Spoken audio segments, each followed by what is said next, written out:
So Matt, 2 wins in a row, 3 points today at Twerton Park as well. Good win, up to fifth in the table. Good day at the office.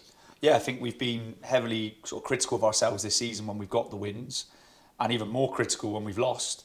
But today it just felt like first half decision making was there. It was good performance. We just didn't execute it the way we needed to.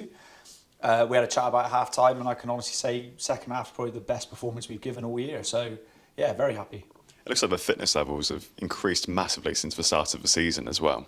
Yeah, I mean we've got a sports science coach with us, and Daisy, she's unreal with the players. She's really been pushing them. We had Sam, our strength and conditioning coach, over the summer, and yeah, the players have just really took to it this year, and they're pushing. And even the sort of stuff we're adding cool downs in. We're talking about ice baths. We're trying to take the fitness seriously this year, because in previous years we dominate games for 70 minutes and then the last 20 run out of legs. Well, that's the thing as well. We're seeing that from the last two fixtures and last two results, is you're seeing out games now. Yeah, definitely. I mean, we're aware that if it wasn't for our own individual errors, we're aware that we'd probably be sitting closer to the top of the league. But we're also on a long-term project, and first season we got up, we did very well, got promoted.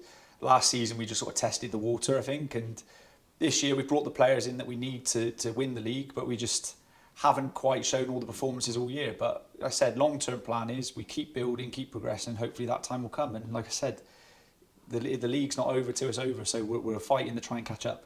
I'm missing a few today, Amy Key, Adela Clark notably, but then Maddie Brown was able to come in and continue her good goal-scoring form with 2 goals today. Yeah, I mean, I've said it before on the interviews that we're a team that if one player isn't doing it or one player isn't available, someone else has to come in and do, if not better than what that player was doing before. I mean, you've pointed out there, Adela's been on fire recently, Amy scored a few goals, but you know, without them, most teams I think would then sort of crumble. We don't. We step up another gear, and we get players come in and carry on the good work. And Chelsea Pearce, who's out at the moment, she was up in the commentary box with us today, and she was talking about the ambitious mentality of the players and the positive atmosphere around the changing room. Do you feel the same? I'm glad she said that, but yeah, no, I think I do. I think so. I think one thing that we had a lot of new players coming in the summer, and that in some clubs could disrupt a lot of things.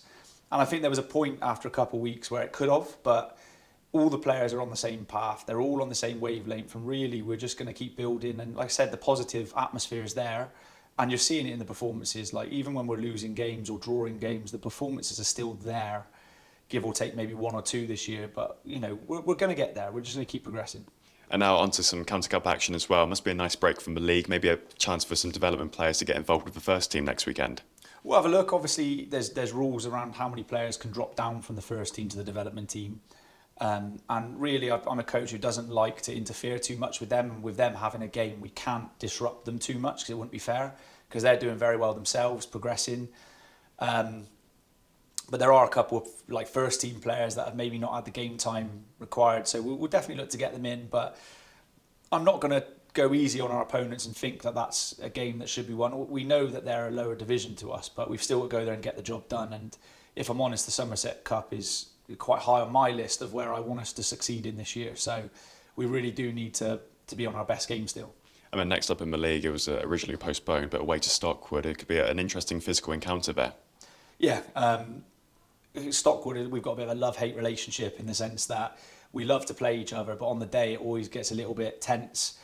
But both clubs, we have a lot of respect for each other, and I think Stockwood know we owe them one. They came here and we weren't at our best for the first half, and I think we kind of gifted them a bit of a game, but we owe them that, and we're going to go there and really give it a good going as well. And I really do hope there's another thriller like we've had the past 3 games with them. So yeah, let's hope we go there again and give a good game. Congratulations on the 3 points, Matt. Thank you. Thank you very much. Cheers.